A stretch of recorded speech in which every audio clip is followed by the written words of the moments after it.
Yes, Jan? Hi, good morning. We are here for the class together. Hello, everyone. This morning we have a seminar here that John presented, and she will tell you what she has presented so far. It's on the life of Jesus as a model. Yes. So here's John. All right. Go ahead, John. Hello, Dr. Webb. Hi.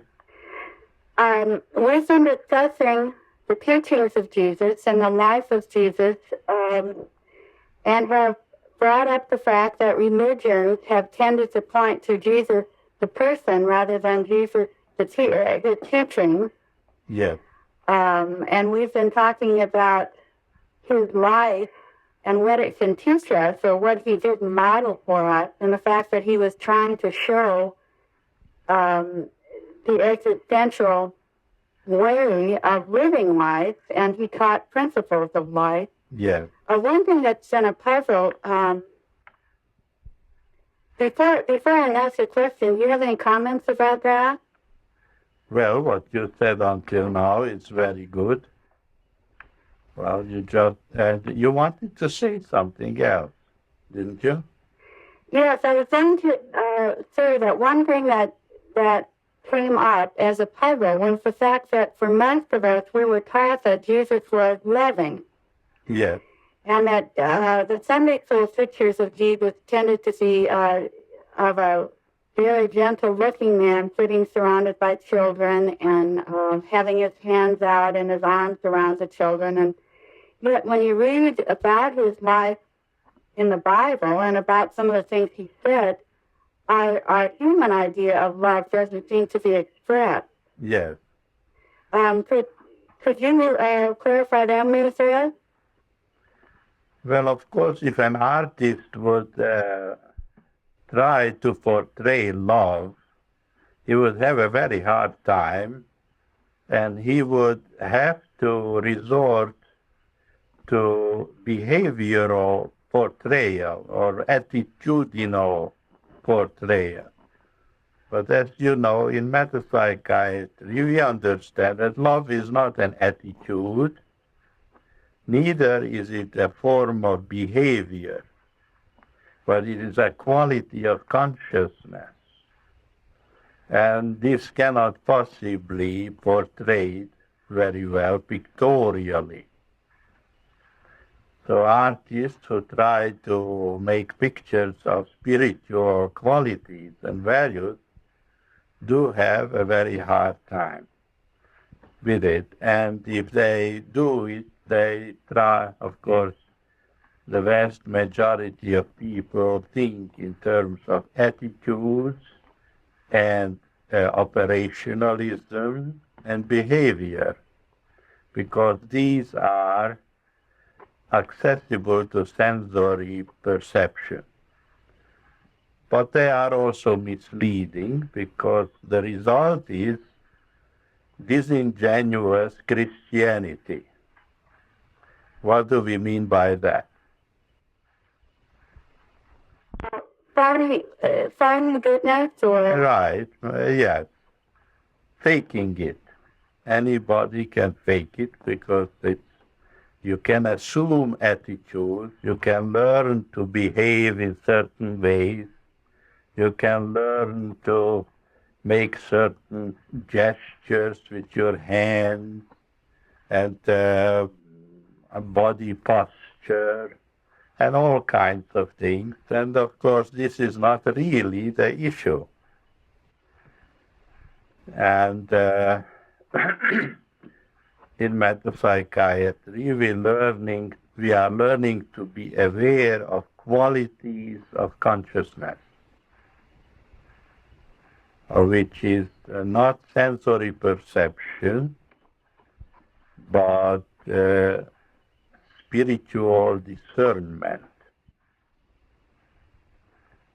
In this, so on that basis, Jesus is a great enigma to most people, full of contradictions and very difficult to explain to people who don't know what spiritual discernment means. Because unenlightened man relies 100% on his sensory perception for orientation in life. There is inevitably Jesus' life is a very difficult issue to understand. He could also be very outspoken and manifest spiritual power on the one hand. On the other hand, people imagine him to be a mamby-pamby or a wimp with a beard, and it's not the American ideal in the least. And the clergy in various denominations have tried to behave in somewhat Christ-like fashion, with the result of appearing to be disingenuous. And people who then were emulating the clergymen made a very bad impression of being phony. Something that in emulating Christ that would be, or seems to be missed, is any sense of joy and humor, which doesn't come across really in reading about him, but he must have been a very joyous individual. Yeah, that's another tragic aspect of the history of Christianity, that he was portrayed as a man of sorrows and as a historical tragic figure. Now, who in the world would want to have such a religion? So you can just pretend to be a Christian, because nobody likes to be a sorry character, a humorless man of sorrows and a tragic failure in life. So these portrayals of Jesus have created tremendous problems to sincere seekers after the truth. And these problems continue. But because here is a man who is supposed to be God, and he is an existential failure, and he is depressed most of the time, or weak and soft, and some people think he was homosexual. And I knew a psychiatrist who wrote a book about Jesus and claimed that he was schizophrenic. And all kinds of confusing impressions have been propagated about the life of Jesus and the quality of the man.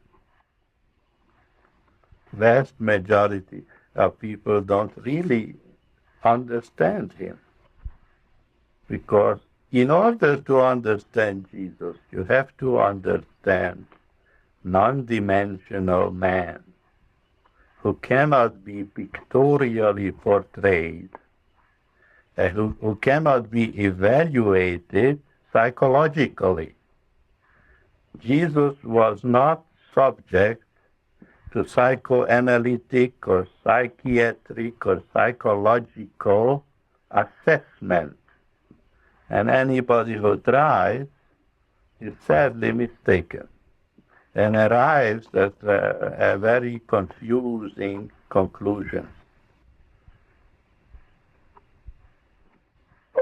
One thing that we talked about briefly was the fact that some of the stories in the Gospels are very puzzling. And from what you're saying, now I'm wondering if part of the puzzle comes because the observers they could report what he said and what he looked like, but they weren't seeing what he was seeing, so that the stories came across in kind of a confusing way. For instance, one story that we were talking about was the story about Jesus and the mother that came to him about her daughter, and he told her that, no, it's the, we don't give the bread to the dog, that even the dog get to eat when it comes to the table. Yes, And it seemed like a really unloving thing to say to someone who was asking for your help. yes. Suddenly this wimp appears to be very cruel. And at times he did say some really cruel things. And I could the meaning of that be that he was discerning something that the observers and the tellers of the story had no idea what was going on? Or could you help us see that more clearly? Well, the way we understand that particular story is that, as usual, Jesus was concerned with teaching. And he was teaching this woman and perhaps his disciples who were around him the importance of humility. And that he would only heal someone and respond to someone who is humble rather than arrogant. And that this woman was a Samaritan woman, I understand, from a different tribe or something. And he was testing her humility. And she passed the test with flying colors. Consequently, he healed her daughter. He wasn't insulted by what he said or horrified. She responded to him in a real, humble way. And he immediately responded to her humility, which transcended all national or ethnic or political considerations. He said to her, I cannot waste my energies on strangers. I have been sent to the children of Israel, and I only give to the children of Israel, and not to dogs. You know, he tried to arouse her indignation and to see whether she is humble enough to receive the healing. And she did. She was very humble. When reading about Jesus, it would be helpful then to keep in mind that he is always teaching in every situation, and in every his first focus is to understand and to show. That's right. Even on the cross, he was not concerned with his own pain, but with teaching. Yes, that's very helpful. Thank you. But the main thing of Jesus is teaching. Absolutely. He was constantly teaching, and his teaching was existential, which means he demonstrated the validity of his word in the quality of his being. And his work. And his work, that's right. So it is a mistake to look at personality and all these personal quirks. Yeah, that is very misleading. The psychological evaluation of Jesus is absolutely nonsensical. It will never clarify anything about this man. But even the very things and behavior are actually teaching. Yes, he was constantly teaching on every turn, in every situation. He said, they that are whole need no physician. So he was, wherever he went, whatever he said, whatever he did, he was always teaching. It seems that the people that were with him, even those that recorded his life in the Gospels, did not understand really much of his teaching. Of course. He is the most misunderstood phenomenon in the history of mankind. Yes. Yeah. Maybe St. John, with the exception, he might have understood. Occasionally. Right. But They would have taken. But he apparently seemed to have he left knowing that. Yes. But he was misunderstood, and yet gradually it seems to become clearer what he was teaching. Yeah. Could you say maybe in a few words what? Sorry way to say this. What the essence was of his teaching? Well, I'll try not to use too many words.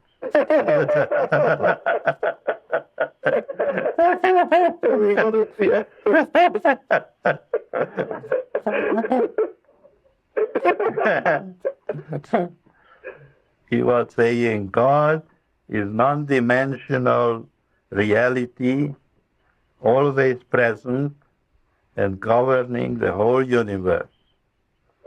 And you have to learn to see God with your spiritual faculty of discernment.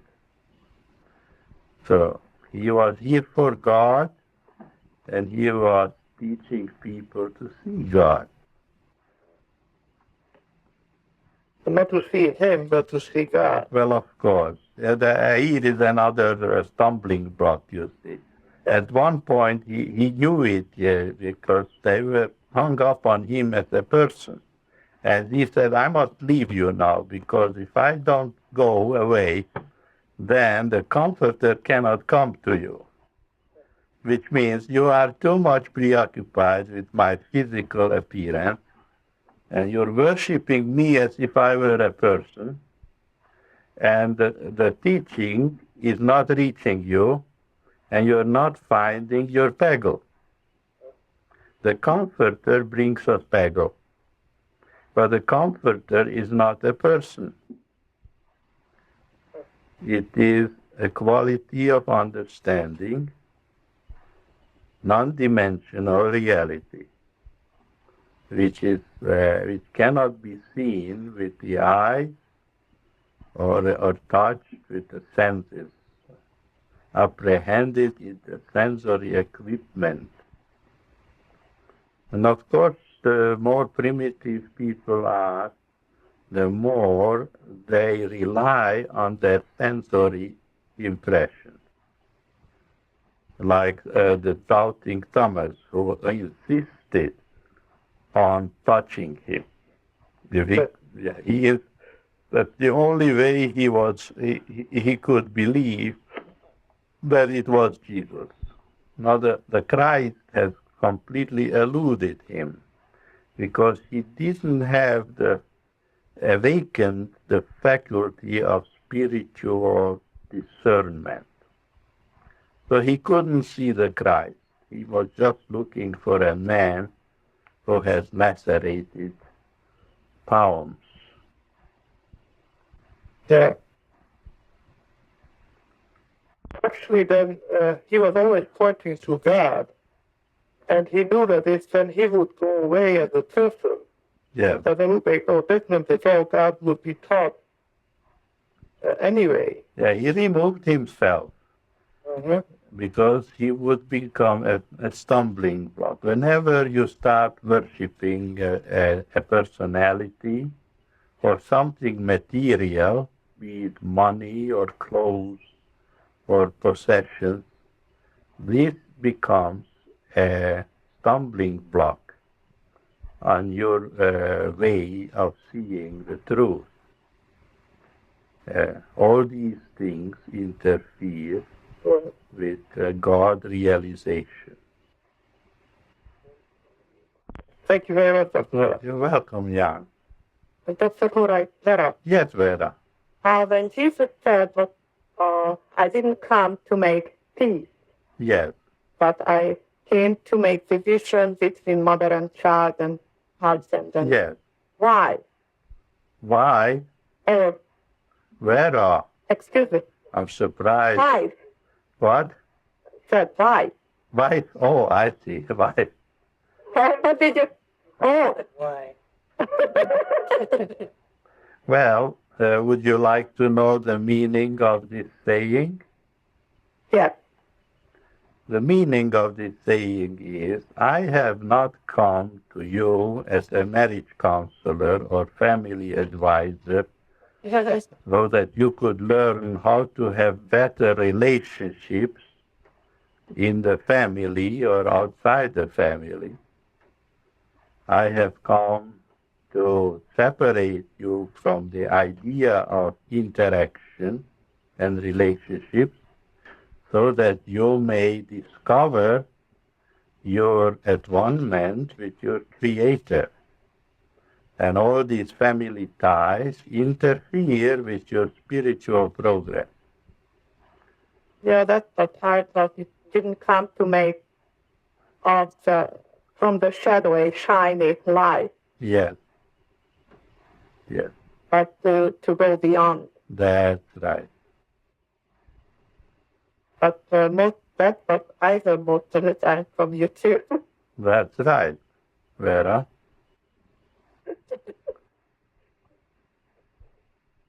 But most of everybody's teaching you the essence is that you point somewhere out that not make a nice relationship out of no relationship. Yeah, well, psychology and psychiatry and family counseling and such and social work, they are trying to help people to have good relationships. Trying to make so they can suffer in easier, a little bit easier. Yeah, yeah. Thank you. You're welcome, Vera.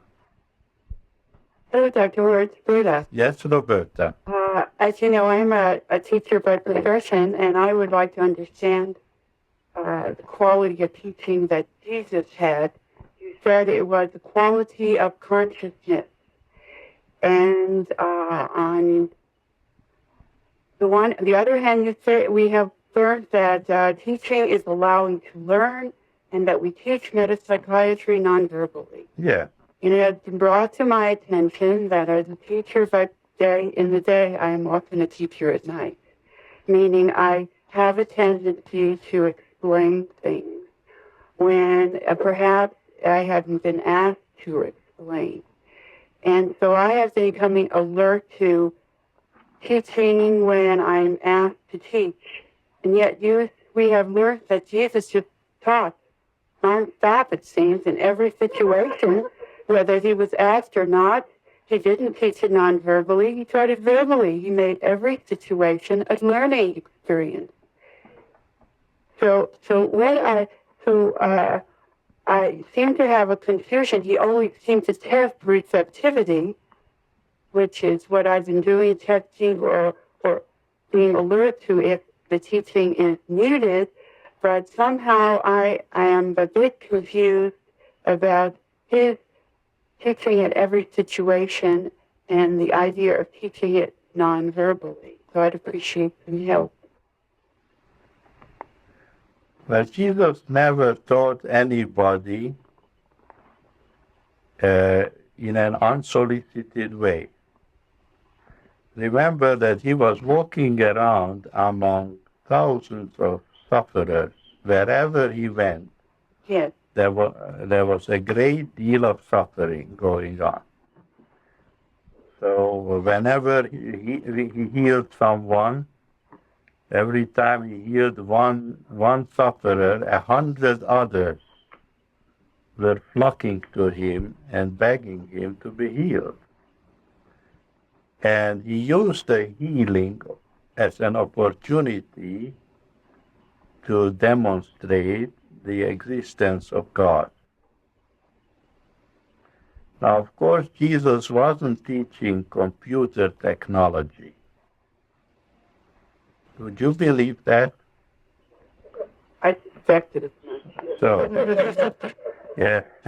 Now, computer technology, I don't think can be taught existentially. Because it is within the domain of human reasoning, even though the creative aspect, when it is being designed, is creative.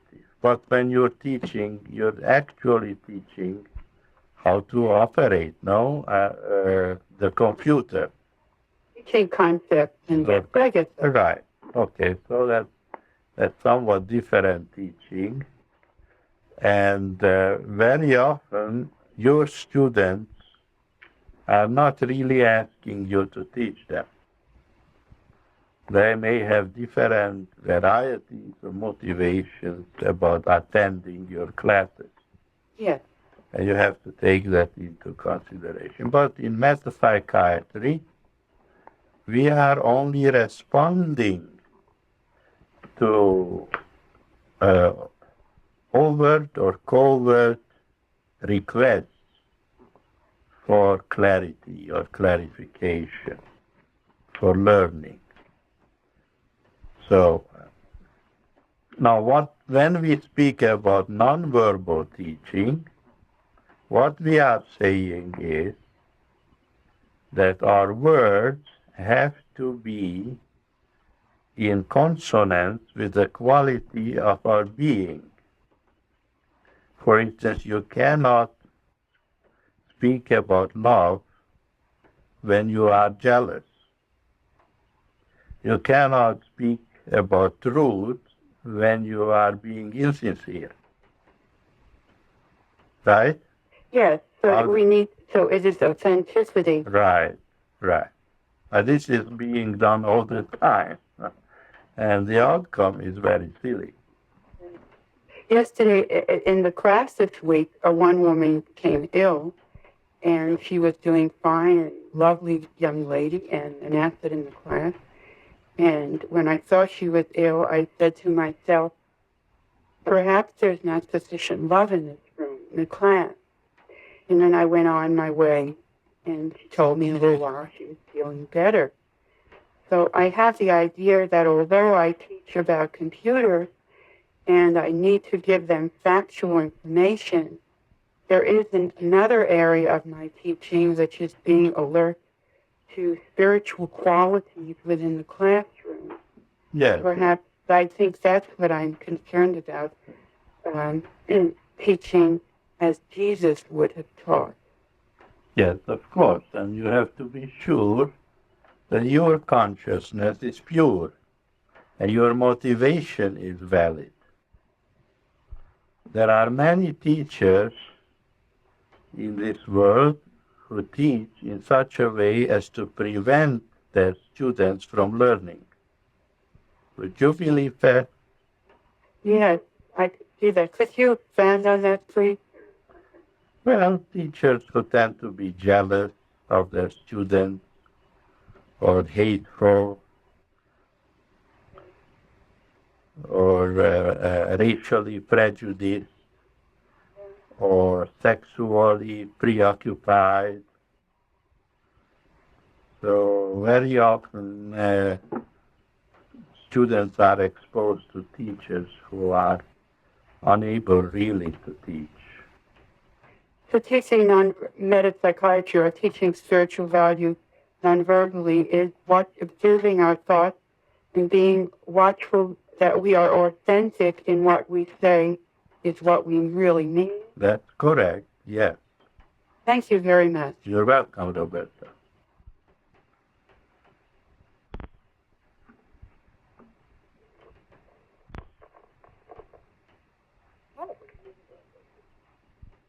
Dr. Hora, this is Michael. Yes, Michael. Would you clarify the meaning of the incident in the Bible where Jesus curses the fig tree and it died? Well, we can look at it this way. He was trying to demonstrate that God requires us to be fruitful in this life, to have a meaningful existence by being beneficial presences in the world. And the fig tree, which was barren and bore no fruit, was an occasion for him to teach the importance of living a fruitful life, a good life, a beneficial life. So he said this fig tree is a useless thing, therefore it is hewn down, and the tree collapsed. Everything and everyone in this universe is here for God, whether he knows it or not. And if he is not in harmony with the will of God, he withers away and dies. It needed to be able to see incidents like that in that context. That I looked at it as that he was just impatient and cursed the tree, and that was the result. Well, you made a psychological assessment I see. of a spiritual being. Therefore, you couldn't understand. Thank you. You're welcome. Mr. Warren, Yes, this is Joan. yes, John. There's a verse in John which I have been very puzzled about and studying for some months, and I'd like your help with it. I have taken it to mean something to do with beholding, but Jesus says, "Receive ye the Holy Ghost. Whosoever sins ye remit, they are remitted unto them, and whosoever sins ye retain, they are retained." Could you clarify that, please? Could you repeat this whole thing? Yeah. Whosoever, first he says, "Receive ye the Holy Ghost. Yes. Whosoever sins ye remit." Ye remit. Remit. Yes. They Whosoever, are remitted unto them. whosoever sins, ye are remitted unto them. Now, whosoever sins ye remit, Ye, they are remitted unto them. And whosoever sins ye retain, they are retained. yes. Well, this is a passage which I never liked very much, because it talks about sin. And in metapsychiatry, we don't talk much about sins, because we have come to see that there are really no sins. There is only ignorance.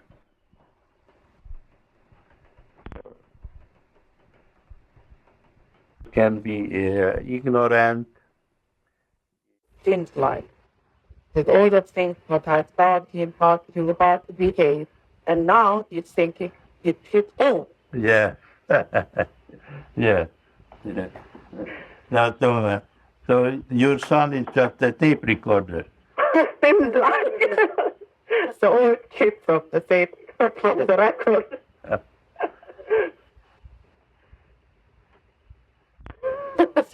Cool.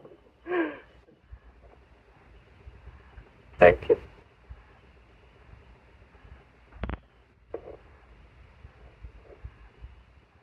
Dr. Hora, this is Marjorie. Yes, Marjorie. What would be a good way then to explore the life of Jesus? Seems like reading the gospel, there are a lot of distractions into easily being guided to looking at the human aspect and getting distracted with old religious ideas, whether it be, you're raised as a Catholic or a Protestant, or it seems like there must be something that would be available to us to understand his life with spiritual understanding. Yes. That we wouldn't have to always wait until we called you next time to ask you, what is the meaning? I mean, I'm sure that we too are capable of beginning to understand the meaning of these various lessons that Jesus was trying to teach us. Well, I know quite a few very good books which could teach you that. Yeah. That would be helpful. Right? Yes. Dialogues in metapsychiatry. Yes, I've heard of these books. And Beyond the Dream, etc.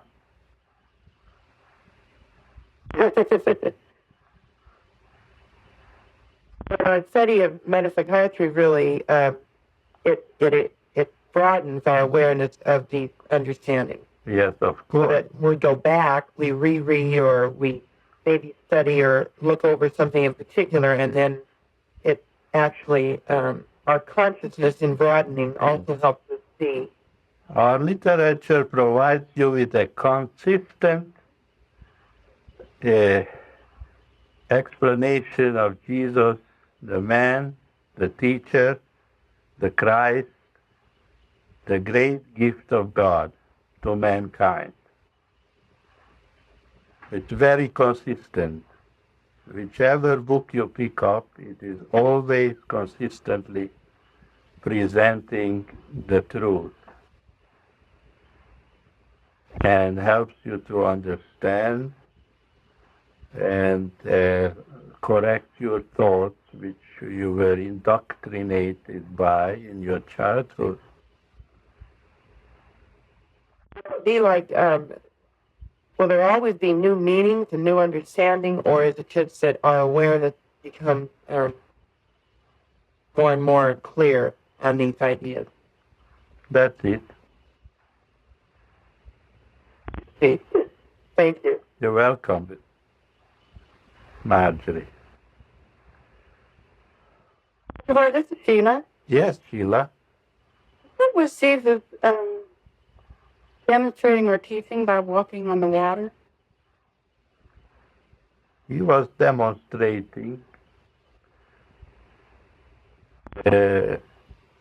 overcoming of material limitations. Did it said, did he actually do that? What? Walk on the water? Whether he actually did it or not, Yeah. you don't have to worry about it. You have to understand the meaning of that story. Which means man is a spiritual being and he can transcend the limitations of the material world. It's not the performance that is important, is again the teaching of something about reality.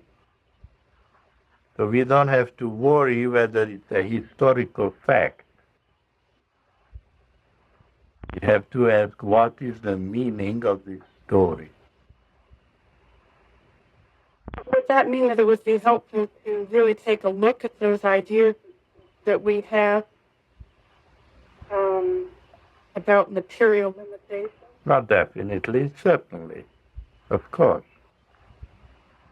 In every way, with all his healings, with all his demonstrations, the feeding of the multitude, walking on the water, transporting himself instantaneously from one place to another, walking into a room when the door was closed, through the closed door, all these stories are teaching one truth, that reality is not material but spiritual, and man is not material but a living soul. That is the lesson in these stories. If you are asking whether he was really walking on the water, you are like Thomas, who said, "Did you really have your palms pierced with a nail? Show me." You're asking for historical evidence rather than spiritual message. I think I was more asking, I'm so mesmerized by we all are, as the parents that we all are limited and see ourselves as material and see everything else as material. Yes. And I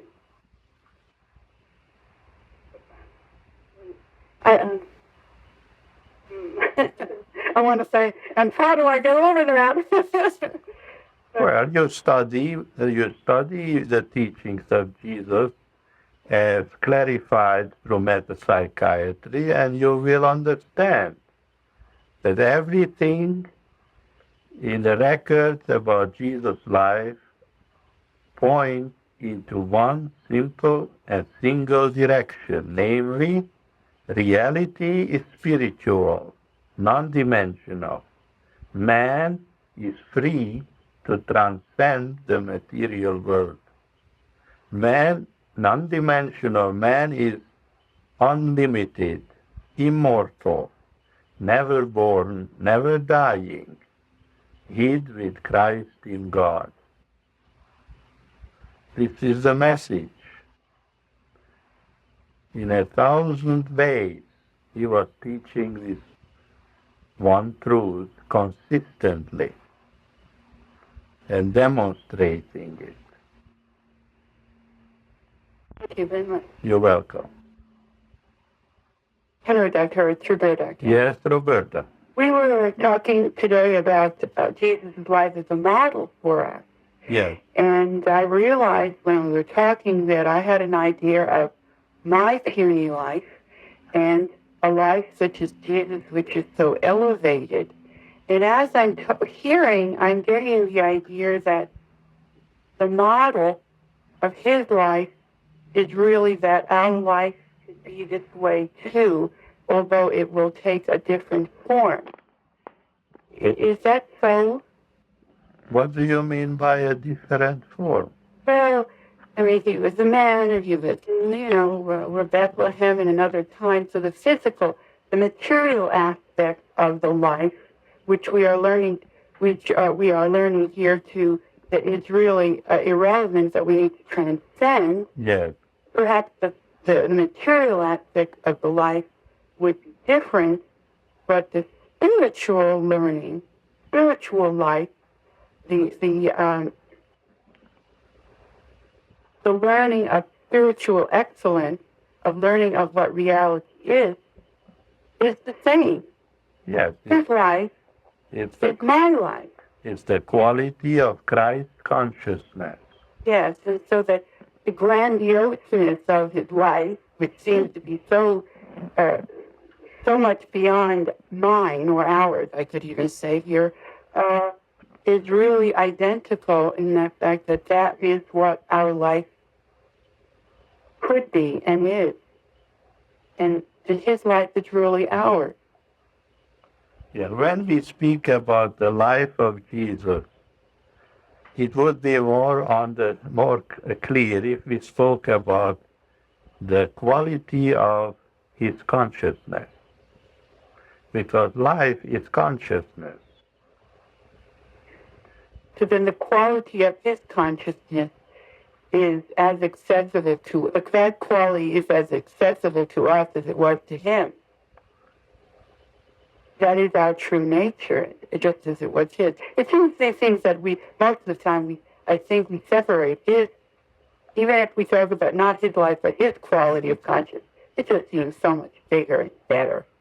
And, that is comparative thinking. Yes, comparative thinking. And what I'm hearing is it's really what our quality of our consciousness, the model for us is that our consciousness is that, or could expand to that level. You see, when someone speaks about the life of Jesus, immediately we start thinking, what kind of shoes was he wearing? What kind of clothes? What did he eat? How did he travel around?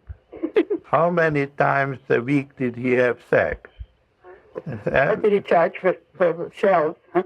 Yeah, this is when we speak of the life of a man, then our imagination conjures up these material issues of material life. But that is not what we really mean by the life of Jesus.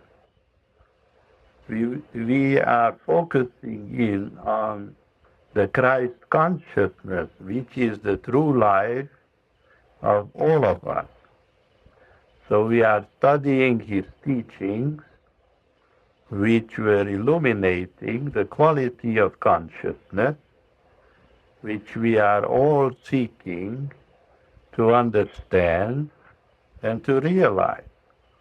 Or the Buddhists are talking about the Buddha nature, all the various systems of Zen training aim at one thing, to help the student to attain to the Buddha nature. And we are studying the teachings of Jesus in the hope and fervent expectancy of attaining or to being graced by the Christ consciousness. This is the life of Jesus, the Christ consciousness. Thank you. That's very helpful. You're welcome. Dr. Vera, Yes. could we say that Jesus mattered complete availability in consciousness to God, and that spiritual consciousness or our Christ consciousness is, I know you were frame it as availability to God or the inspired idea? What do you mean by availability? Well, it's an idea that I've somehow kind of felt. The idea that a consciousness is spiritual in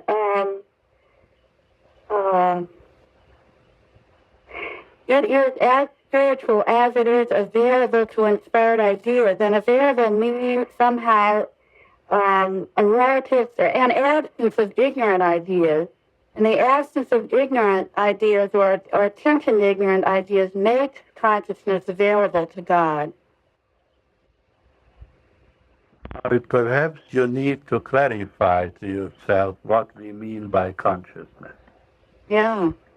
What would you say is consciousness? Consciousness is awareness of the contents or the thoughts. That's right. Consciousness is a faculty to be aware of thoughts, values, qualities, and ideas. The Christ consciousness is a consciousness which is totally pure and devoid of invalid ideas. It is a consciousness which is totally spiritualized. Therefore, it is at one ment with God, and God is infinite consciousness. We seek to attain to the Christ consciousness by progressively seeking the spiritualization of consciousness. I can see then the idea of availability kind of encourages the idea of being separate. But that there's my consciousness and God's consciousness, and I should make mine available. And the way you stated it is much more clear. It's becoming conscious of the fact that I'm at one with consciousness. Yes. Yeah. Thank you. You're welcome. So it seems that what we are looking for is what the Bible calls the mind. It was in Christ Jesus. That's correct, yeah, surely. But now, what falls away, or what we need to, what disappears or what is irrelevant is the person of Jesus. Yes, of course, of course. But on the other hand, you do have that mind expressed in an individual. So there is, even though you learn to see beyond the personality, Yes, there is an individual expression. that's correct. It doesn't disappear in that mind into a cosmic mind, but more in an individual manifestation also. Yes, individual means undivided. It's also unique. Uh-huh. You spoke about it at our last conference when you mentioned the snowflakes. Yes. So we are individual manifestations of infinite consciousness, but also unique manifestations of this infinite consciousness. Here's relevance in learning to see the non-dimensional man, Yeah, to learn to differentiate between personality and individuality. that's very important, Jan. Yeah. Very important. But that seems to be a difficult thing to do. Well, personality is determined through psychological characteristics, but individuality is determined through spiritual quality. Right? That is, when we are seeing with the mind of Christ Jesus, that we are able to see the individual quality in itself is true.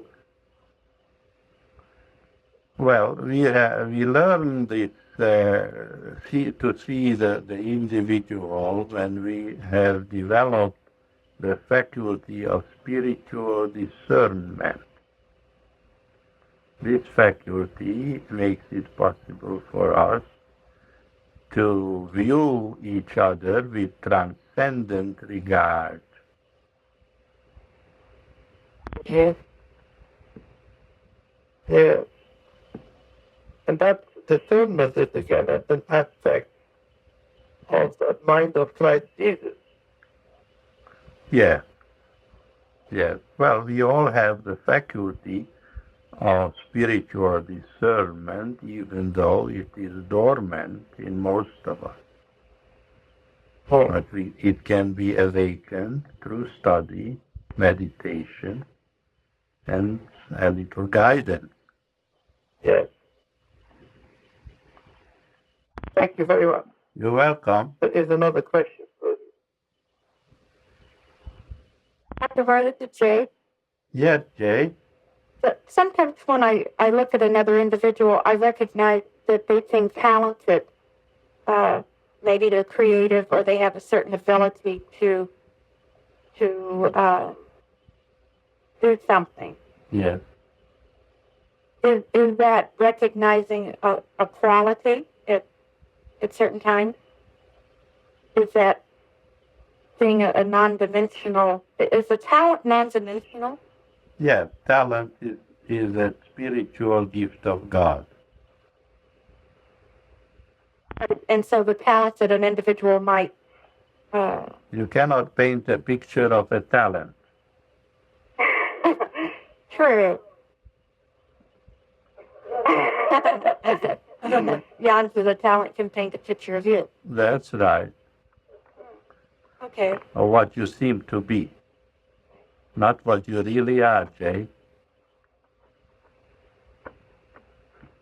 But you seem to be not what you really are? Yes.